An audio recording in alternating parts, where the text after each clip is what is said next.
Produk melewa adalah antara produk yang paling dipercayai di kalangan pembuat-pembuat produk berasaskan besi. Paip yang dihasilkan oleh melewa digunakan untuk pembinaan, automotif, perabot mahupun pendawaian elektrik. Kepercayaan kepada produk melewa ini didorong oleh penghasilan paip yang berkualiti oleh pekerja-pekerja di bahagian production line. Usaha dan kerja keras mereka semata-mata untuk menghasilkan paip yang berkualiti berjaya meletakkan melewa di antara 3 tempat teratas pembuat paip yang berkualiti dan terbaik di seluruh Malaysia. Namun, di sebalik pembikinan paip yang berkualiti ini, terdapat satu bahagian atau proses yang sangat kritikal yang perlu diambil berat.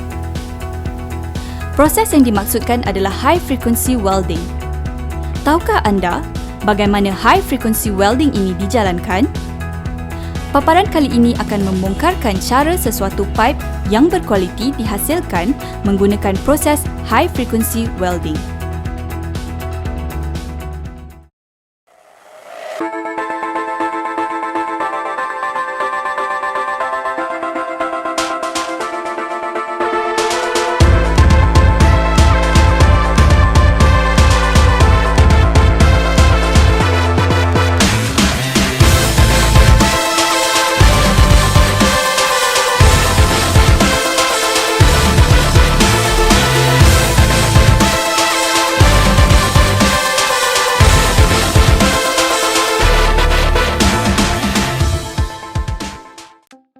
Terdapat 2 jenis high frequency welding, iaitu induction welding dan juga contact welding. Induction welding biasa digunakan di beberapa production line yang ada di kilang ini. Manakala contact welding hanya digunakan di line 3P2 sahaja. Ini kerana saiz pipe yang dijalankan oleh mesin 3P2 adalah berdiameter besar, iaitu melebihi 6 inci. Dalam high frequency welder, terdapat beberapa bahagian. Yang pertama adalah high frequency generator. Di dalam high frequency generator, terdapat beberapa komponen seperti power module, fairing card, power supply dan komponen-komponen yang lain. Yang kedua adalah high frequency cabinet. Di dalam high frequency cabinet, terdapat beberapa bahagian. Antaranya adalah seperti speed power board, circuit breaker, PLC dan komponen-komponen yang lain. Dan yang terakhir, yang ketiga adalah heat exchanger. Heat exchanger ini terdiri daripada 2 bahagian, motor dan tangki. Untuk di bahagian production line pula, ada 2 jenis welding, iaitu induction welding dan contact welding. Untuk induction welding, ia menggunakan impeller set, work coil dan welding rod. Manakala untuk contact welding, ia menggunakan contact dan welding rod. Bezanya, induction welding menggunakan impeller, sedangkan contact welding tidak menggunakan impeller. Secara asasnya, high frequency welding terjadi apabila voltan dikenakan ke atas hujung tepi pipe melalui kontak ataupun induced. Voltan tersebut menghasilkan current yang mengakibatkan pemanasan tepi slitted coil yang cepat.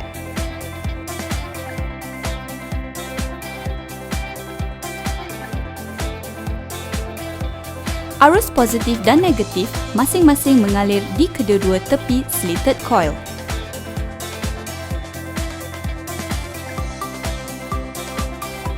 Tepi slitted coil itu kemudiannya akan melebur. Disebabkan tarikan charge positif dan negatif, ditambah pula dengan tekanan yang dikenakan oleh welding roll, leburan di kedua-dua tepi slitted coil itu bertemu dan menghasilkan satu ikatan yang kuat.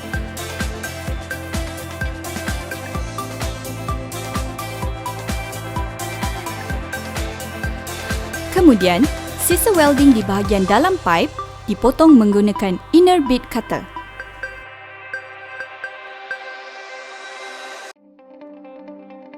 Pemasangan alatan welding dijalankan ketika proses menukar roll.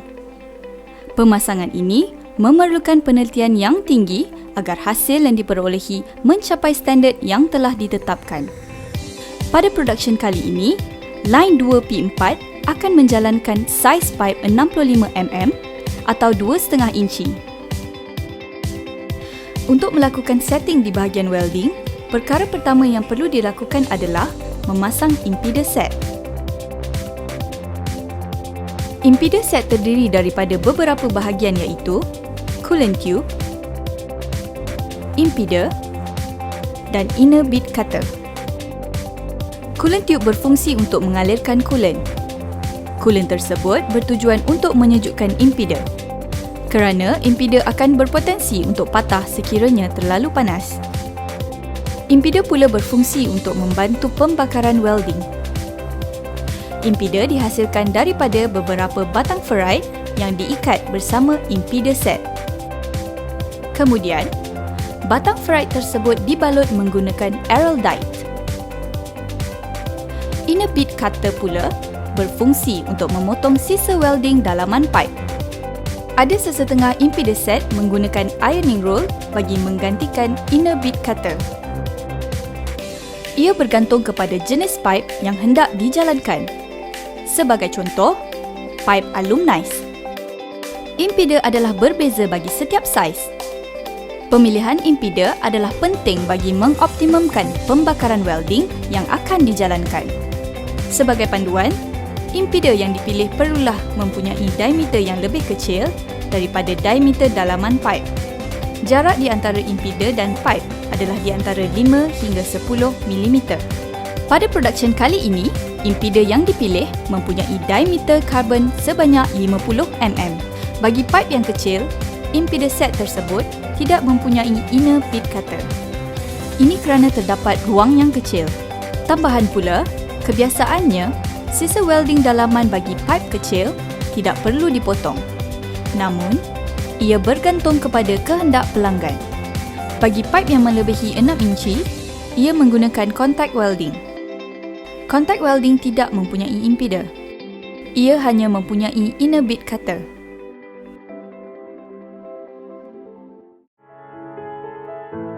Pemasangan impeller set bermula dengan memasang impeller holder pada impeller holder stand. Kemudian, impeller set disambungkan pada impeller holder. Setelah impeller set siap dipasang, slitted coil dimasukkan sedikit demi sedikit sehingga menghampiri coolant tube.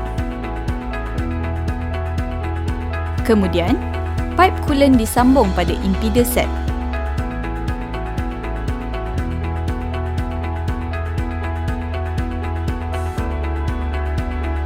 Pipe coolant diikat menggunakan dawai. Proses seterusnya adalah memasang work coil. Seperti juga impeller, work coil juga adalah berbeza bagi setiap saiz pipe. Jarak di antara work coil dan pipe adalah di antara 5 hingga 10 mm. Penggunaan work coil yang bersaiz semakin kecil adalah lebih baik kerana dapat merendahkan power yang digunakan. Ia juga secara tidak langsung dapat menjimatkan elektrik. Setelah selesai pemasangan, welding roll dan impeller stand dilaraskan. Slitted coil terus dimasukkan. Work coil dimasukkan terlebih dahulu ke dalam slitted coil sebelum ia melepasi welding roll. Pada bahagian ini, slitted coil telah dibentuk menjadi pipe. Welding roll dilaraskan sekali lagi. Kemudian, work coil turut dilaraskan kedudukannya. Coolant tube turut disambungkan pada work coil untuk menyejukkan work coil tersebut. Pipe kemudiannya dimasukkan melepasi sizing roll. Proses seterusnya adalah melaraskan pisau pemotong sisa welding dalaman atau inner bead cutter. Pipe dipotong sedikit di bahagian atas bagi memudahkan kerja melaraskan pisau. Proses terakhir adalah memasang pisau pemotong sisa welding bahagian luar atau dipanggil outside bead cutter. Kedua-dua pisau pemotong sisa welding di bahagian luar dan dalam ini adalah diperbuat daripada tungsten carbide. Apabila selesai semua proses pemasangan peralatan welding, api welding boleh mula dihidupkan. Langkah-langkah yang pertama untuk kita on welder adalah seperti berikut. Yang pertama, laraskan selector switch ke mode standby. Kemudian yang kedua, tekan push button hit on untuk menandakan sistem dalam keadaan ready.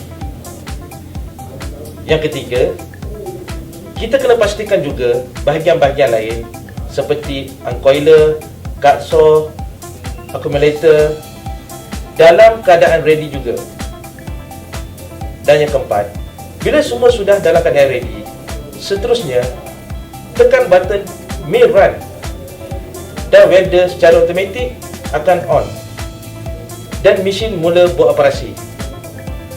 Dan yang kelima, langkah yang terakhir adalah laraskan weld power mengikut kesesuaian saiz pipe. Semasa mesin sedang beroperasi, pastikan meter untuk volt dan amp berada dalam kedudukan selari. Untuk permulaan, sebanyak lebih kurang 3 batang pipe dipotong. Kemudian, mesin dihentikan bagi memberi ruang untuk memeriksa hasil welding dan melakukan beberapa QC testing. Untuk pemeriksaan yang pertama, potongan sisa welding dalaman pipe dilihat. Potongan sebegini adalah tidak memuaskan. Maka, tindakan yang dilakukan adalah melaraskan pisau inner pit cutter. Kepingan pipe dipotong terlebih dahulu menggunakan plasma cutter. Hasil welding dalaman pipe diperiksa sekali lagi. Pelarasan pisau inner pit cutter dilakukan sama ada meninggikan atau merendahkan pisau. Welding dalaman pipe diperiksa sekali lagi. Dan kali ini hasilnya memuaskan. Kemudian, diameter luaran pipe diperiksa terlebih dahulu menggunakan pipe gauge. Sizing roll dilaraskan sehingga memperoleh diameter luaran pipe yang menepati saiz standard yang ditetapkan. Untuk memeriksa kualiti welding yang dihasilkan, pipe akan menjalani QC testing. Testing tersebut adalah flaring test, flattening test, bending test, V-bend test dan water test. Ujian pertama adalah flaring test. Flaring test adalah ujian pengembangan ke atas pipe. Kekuatan welding diuji dengan mengembangkan pipe. Hasil yang diperolehi amat memuaskan.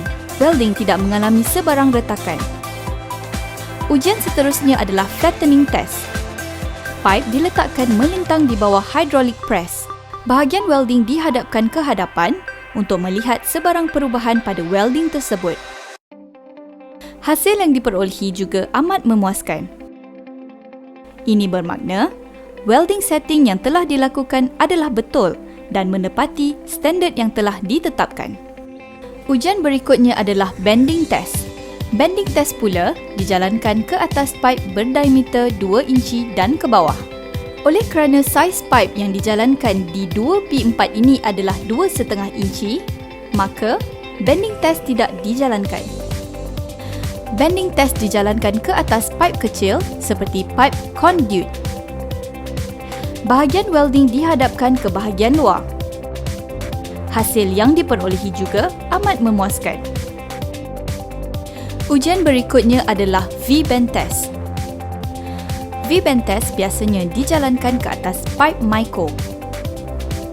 Kepingan pipe di bahagian welding dipotong menggunakan plasma cutter. Bahagian luar welding diletakkan menghadap ke atas. Kemudian, kepingan tersebut diletakkan di bawah hydraulic press dan seterusnya ditekan. Seterusnya, welding pipe diperiksa sama ada dalam keadaan baik ataupun terdapat sebarang retakan. Ujian yang terakhir adalah water test. Water test juga bertujuan menguji kekuatan welding dengan mengenakan tekanan air yang tinggi dari dalam pipe.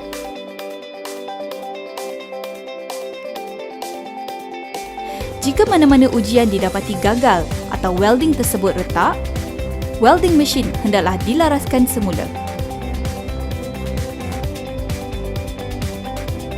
Setelah kesemua QC testing telah dijalankan dan memperoleh hasil yang memuaskan, maka pemeriksaan yang terakhir adalah potongan sisa welding di bahagian luar. Pekerja perlu mematuhi langkah keselamatan dengan tidak memakai sarung tangan semasa memeriksa pipe ketika mesin sedang berjalan. Dan akhir sekali, sisa welding di bahagian luar digulung ke dalam scrap winder.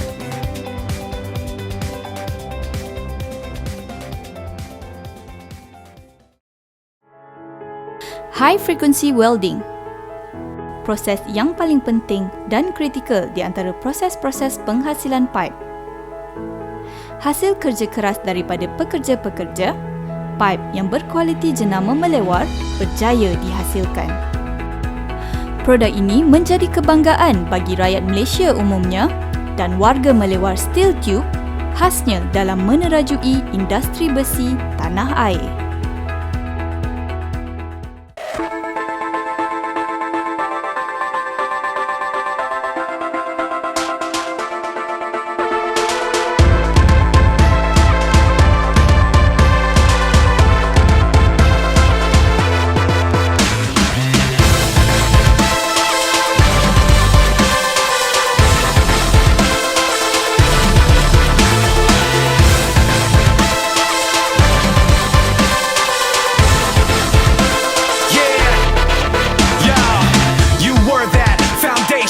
Never gonna be another one, no. I followed, so taken, so conditioned I could never let go. Then sorrow, then sickness, then the shock when you flip it on me. So hollow, so vicious, so afraid I couldn't let myself see that I could never be held back or up, no, I hold myself. Check the rep, yep, you know my well. Forget the rest, let them know my hell. There and back, yet my soul ain't sell. Kept respect up, the best they fell. Let the rest be the tale they tell that I was there saying.